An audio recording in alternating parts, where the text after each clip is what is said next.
Hello, this is the news on NTA International. I am Olajide Bello. First, the headlines. Solid minerals development in Nigeria. Minister Dele Alake expressed optimism for growth in the sector with President Bola Ahmed Tinubu's support in the reforms.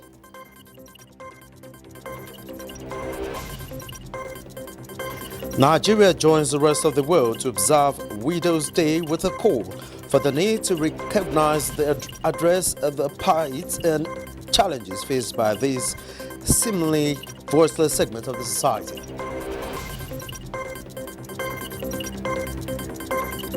And South Africa gets tougher on gender-based violence, while Japan's Emperor Naruhito and Empress Masako are in Britain for a 3-day state visit hosted by King Charles I.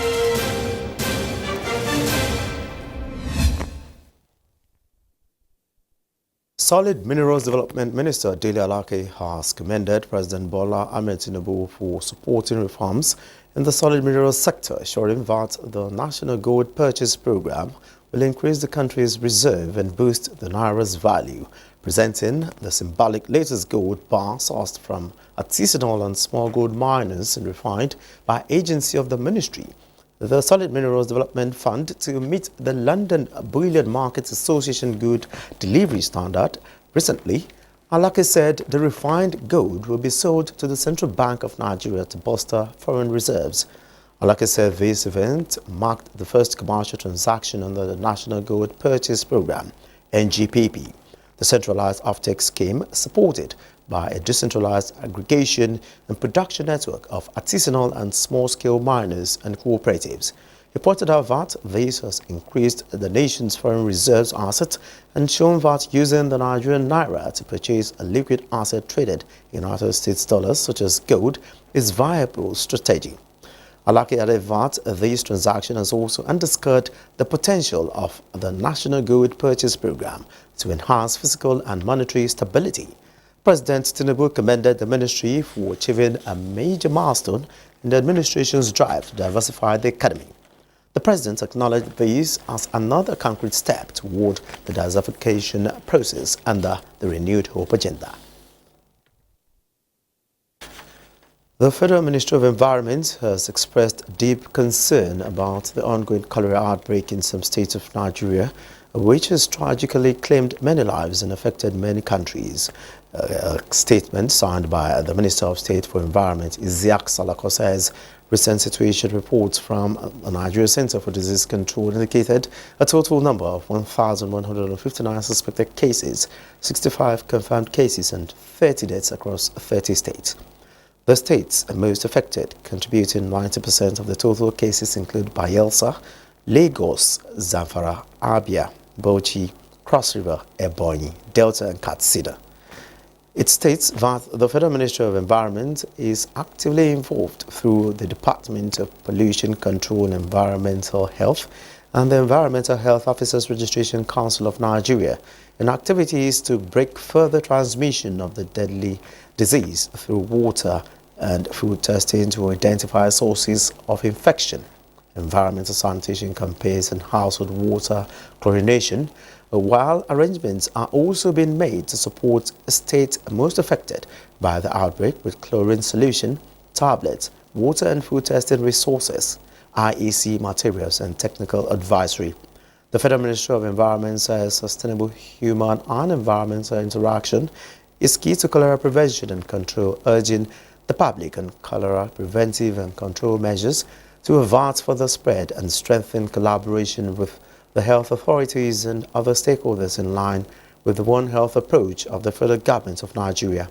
Cholera, poor sanitation and poor hygiene-driven disease is an acute diarrhea infection caused by ingestion of unwholesome food or water contaminated with the bacterium Vibrio chloria.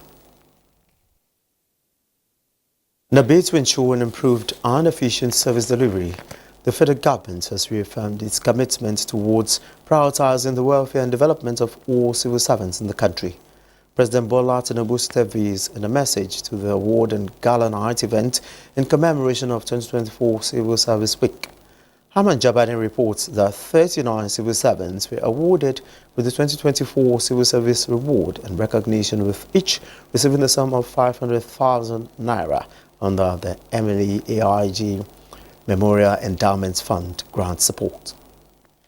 Integrated into the 6 pillars of the Federal Civil Service Strategic Implementation Plan 2021-2025 aims to boost employer morale and enhance overall productivity and loyalty. President Bola Tinubu, who was represented by the Secretary to the Government of the Federation, says his government is steadfast in cultivating, empowering and professionalizing human capital development within the service. Over the past year, I have provided all the necessary support head of the Civil Service of the Federation to ensure the continuous stability of the civil service and to implement far-reaching policies and reforms capable of improving efficiency and service level. The annual reward recognizes civil servants with a proven record of excellence, and these 39 officers have distinguished themselves are rewarded for their dedication to duty with a cash gift of 500,000 naira each under the NTAi Memorial Endowment Fund and grant support for the year 2024. These and many more are a demonstration of the government's commitment to the welfare of its workforce, and by the grace of God, we will achieve more remarkable feats. I wish to reiterate that MDAs should remain committed to implementing and strengthening their recognition and reward systems. Every year since we started the endowment, I've watched very carefully watched the event. I've looked at the faces of the civil servants. I've looked at the demeanor of the civil servants, and every year I see a more confident Nigerian public servant. Some of the recipients have this to say. And Bola Ahmed Tinubu promised us Renew Hope agenda. He will not leave it, he will not do it alone. He will hand over to the policy implementers, initiators, and we are the implementers. And in advising them, we'll be able to, tell them that yes, there is hope for Nigeria. Don't see the civil service as everybody's work. See it as your work, and then just run with it. And so when you drive it with passion and you see it as your own business, delivering good service to the people, I think you get to put your best foot forward always. 3 lucky winners also got special gifts of a brand new car, a 2-bedroom semi-detached bungalow, and a service land measuring 400 square meters. The Office of the Head of the Civil Service of the Federation, in partnership with I Omokode Foundation, launched the Culture Book Initiative Handbook, which aims to promote alignment with core values and regulations, ultimately cultivating a passionate and dedicated workforce within the nation's civil service.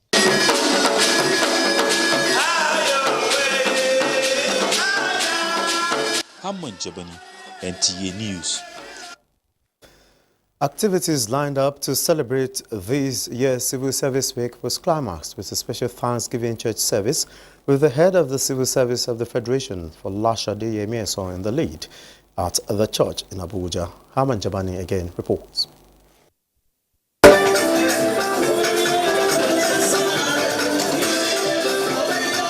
Head of the Civil Service of the Federation for Lasha Deyemieso, who led other civil servants, were all out to give thanks to God for the successes recorded in the year. Father Lord, I return all the honor, all the glory, all the adoration unto you, Father. Take everything because you deserve much more. In Jesus' name. In his message, Senior Pastor, Exosia Church, Kule Sholwe, charged civil servants to continuously seek knowledge to enable them excel in the discharge of their duties for the development and progress of the nation. He maintained that acquiring knowledge has no alternative. We must give our heart to learning skills in leadership, skills in management, skills in accountability. The need for you to understand the place of transparency so that when you are done with your office as a public office holder, you can walk tall on the street. Not that you bow your head in shame, not that you run out of the country, but you can live and become a respected elder statesman or woman that people can consult. You can be available, that people can draw from your well. We cannot stop training ourselves. knowledge, learning is key for us to ascend to the positions God has for us, and also for us to live up to expectation of the Nigerian citizens. We must tool ourselves with the requisite skills, and we can only do this by continuous training and learning. Special prayers were offered for civil servants. Greater dimension of elevation. In a moment, we will celebrate you at the end.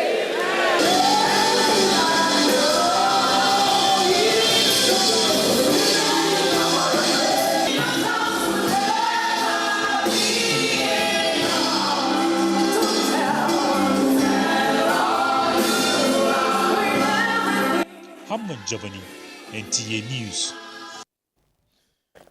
Death is often described as inevitable end to every mortal. However, the demise of a spouse and a breadwinner is a different ballgame altogether. This brings to mind the need to recognize and address the plights and challenges faced by this seemingly voiceless segment of the society. As the world marks International Widows Day, Ngozi Technical in this report exposed the opinion of some widows and societal perception and response to the ordeals. The death of a spouse brings tragedy that crumbles the world of the surviving mates. Most vulnerable are women. It comes unannounced and at times so sudden. A once happy glowing face or family becomes dejected and frustrated, deprived of hope and happiness. The experiences of the victims appear unimaginable. I've been a widow for 20 years. I have 4 boys. For me, my husband said I should stay, no work. I should not work, that he is a man, he will be able to take care of me and the children. Eventually, he died. Today, I don't have any graduate because things were too difficult. I'm 24 years as a widow and I have 4 boys. My first son was 10 years when my husband died. My last baby was 2 years. He didn't even know his father. So when it comes to the issue of widow, there is a stigma that people attach to widows, and they don't know that it can happen to every person. Every woman is a potential widow, and every man is a potential widower. On the role and perception of the society towards widows, the story seems not to have changed much. I am the person that used to have so many friends. In fact, we have so many family friends, so many of them. But as soon as my husband died, as soon as they heard about his death, everybody, I turned a liability to somebody. And these are the people that we used to dine and wine together. Suffering widow is not an easy thing. Especially widows in Nigeria are really dying, they are suffering. They are suffering that nobody helps, especially when your husband died. Both your sisters, your brothers, your relations, they leave you. The culture, honestly, there are cultures that are really bad in Africa generally, most especially in Nigeria, against widows. And so, interventions such as these are designed to ameliorate the hardships that widows go through, considering the current economic realities. Because a lot of them, some of them has even undergone so many skills, but they needed empowerment for them, finances for them to thrive in whatever one or that they need to do. And then mostly again, on the area of agriculture, most of these women are hard working, but we are asking even the government, even through the water resources, if they can even get a land where these widows will have to farm. Investigation has it that Nigeria accounts for over 8 million widows from the global statistics of 258 million, according to the United Nations. Hence, the reason behind stipulating 23rd of June every year as International Widows Day to galvanize support to end the plights of widows and their children. The theme for this year is accelerating the achievements of gender equality with emphasis on strengthening land and property rights of widows. Ngozi Technical, NTA News. The Federal Road Safety Corps has debunked a misleading publication in some media platforms insinuating that the Corps has abolished patrol points in 4 southeastern states of Ebonyi, Enugu, Imo and Abia. In a statement signed by the core public education officer, Segun Ogungbemide, says that the said statement was attributed to the address presented by the Zonal Commanding Officer of Zone 9 Headquarters, Enugu, Assistant Corps Marshal Uche Chukwura, during her visit to the Abia State Sector Command, Umuahia, which was meant to reaffirm the stand of the Corps on the new operational strategy that will de-emphasize static patrol, which comes in the form of roadblock. But unfortunately, it was misconstrued to mean abolition of patrol points in the zonal command based on security threats. The Corps reaffirmed via the policy of rejigging the operational strategy of the Corps as conceived by the present management on the Corps Marshal Shehu is aimed at improving the capacity of the personnel to respond promptly to distress calls through provision of functional operational vehicles, ambulances and motorbikes, retraining of personnel for efficient rescue services, and increasing the mileage coverage of daily patrol activities for increased presence and on the parts of the road.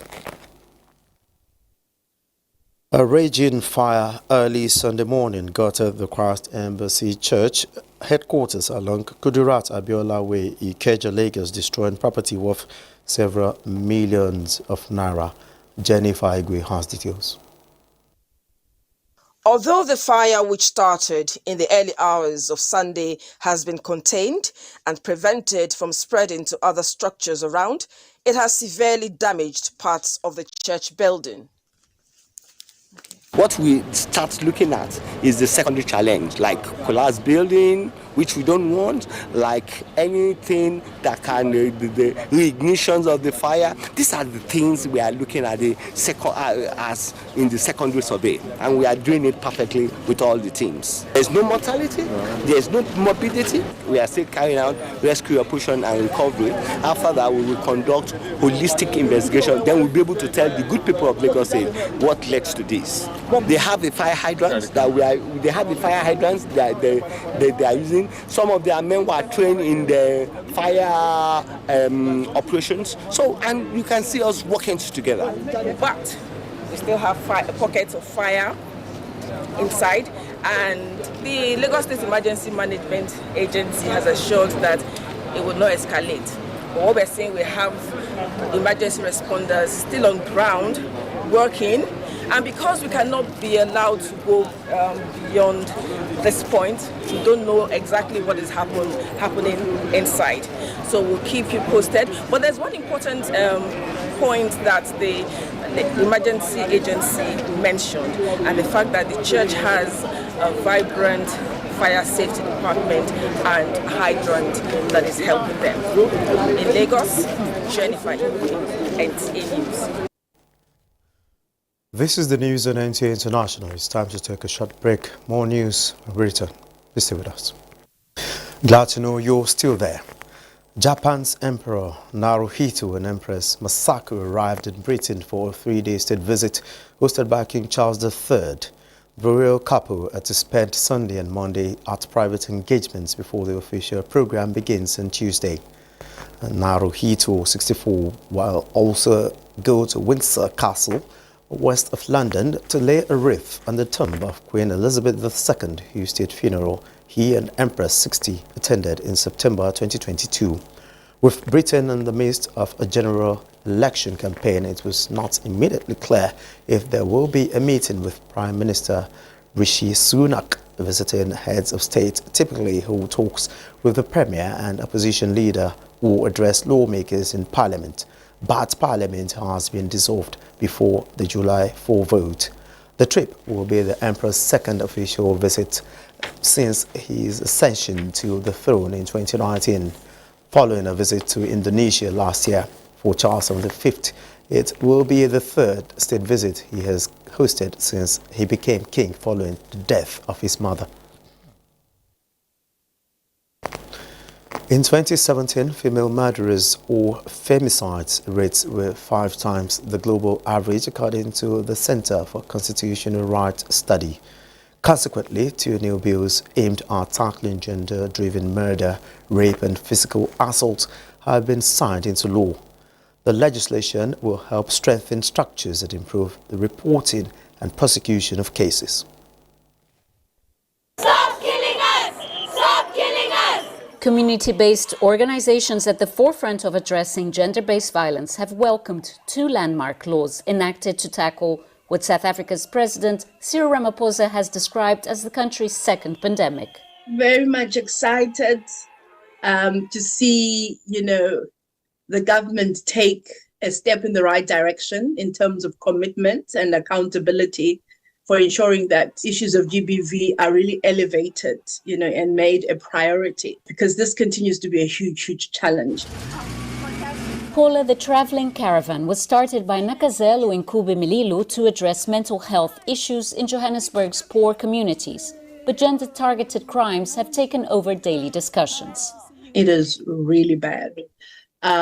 We work with children, and we run interventions with young people, and we talk to them about their experiences of GBV. We work with women, and we hear testimonies of gang rapes, women who are in very violent relationships, who feel extremely vulnerable. Despite efforts to support women, speaking out is still a tall order for most victims who go to Paula for help. It's fear, mostly about their security. Okay, another issue is lack of employment. Yeah, so one asks themselves, what if I report this person while he is the breadwinner in the home? What am I going to eat with my children? What is going to happen if he might happen to be arrested and goes to jail? The new laws strengthen support and resources for such survivors and hold perpetrators to greater account. We as social workers or community workers, we need to take awareness to our people. People need to be educated about their rights. People need to be educated about the laws, because some of them, they don't have the privilege to things like TVs, reading newspapers. Gender-based violence is deeply entrenched in South African society. Steps have been taken to root out this scourge since the first GBV presidential summit was held in 2018. It's hoped the new laws will further boost efforts to reduce the relentlessness wave of GBV that impacts millions of women and girls. Egypt has withdrawn the licenses of over a dozen tourism companies accused of causing the death of hundreds of people during the Hajj pilgrimage in Mecca. Francis Udojo has the details. Media reports say as many as 1,000 pilgrims died in Saudi Arabia from illness, but the Prime Minister's office, tasked with handling the crisis, has confirmed only 31 deaths.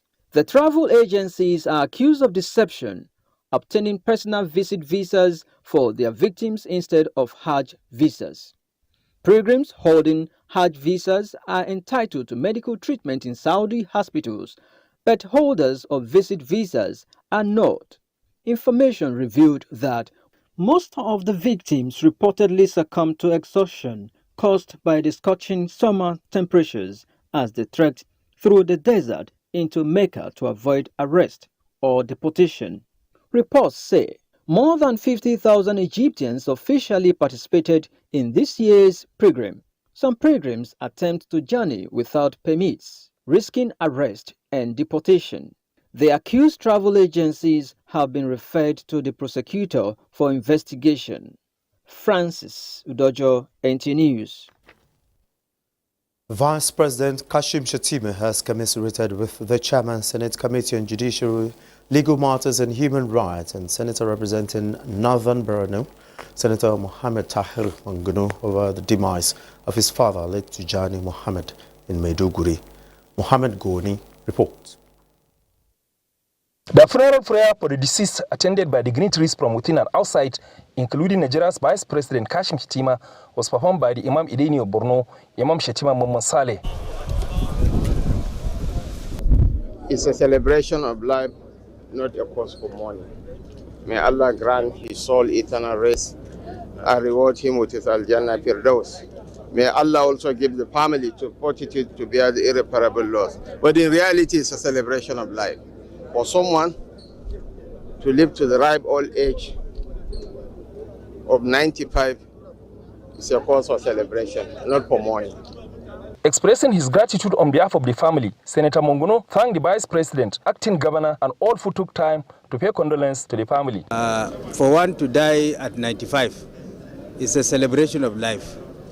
All we can say is that may Allah grant him Al-Jannah Firdaus, and those that he left behind the fortitude to bear the irreparable loss. Late Tijani Muhammad, who died at the age of 95, left behind 17 children and many grandchildren. In Maiduguri, Muhammad Goni, NTA News. And that's the news on NTA International. Thanks for being a part of it. Enjoy the rest of your evening. I am Olajide Bello.